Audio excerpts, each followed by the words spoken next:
চীন আর ইরান এই দুই দেশের সম্পর্ক যে কতটা গভীর সেটা এবার সামনে এলো এক ভয়ঙ্কর ঘটনায়। ভাবুন তো, চীন থেকে একটি কার্গো জাহাজ সোজা ইরানের দিকে যাচ্ছিল। জাহাজে কি ছিল জানেন? যুদ্ধের কাজে লাগার মতো আধুনিক সরঞ্জাম। কিন্তু মাঝ সমুদ্রে হঠাৎ হাজির হলো মার্কিন সেনা। কয়েক ঘন্টার গোপন অভিযানে সবকিছু ধ্বংস করে দেওয়া হলো। প্রশ্ন একটাই, চীন কি নীরবে ইরানকে যুদ্ধে প্রস্তুত করছে? একটি কার্গো জাহাজ চীন থেকে রওনা দিয়েছিল ইরানের উদ্দেশ্যে।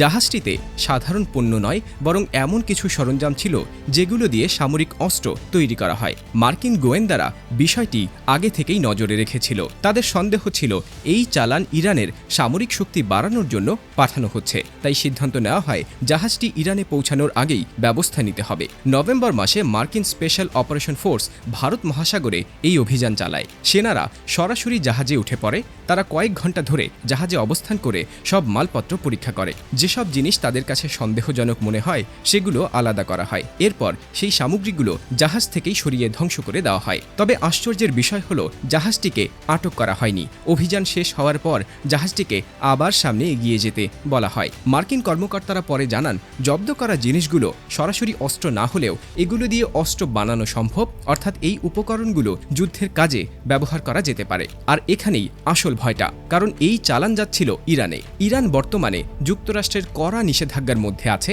বহু বছর ধরেই পশ্চিমা দেশগুলোর সঙ্গে তাদের সম্পর্ক খুবই খারাপ। তার উপর আবার ইসরায়েলের সঙ্গে উত্তেজনা লেগেই আছে। অনেক বিশ্লেষকের মতে ইরান যে কোনো সময় আবার বড় যুদ্ধে জড়িয়ে পড়তে পারে।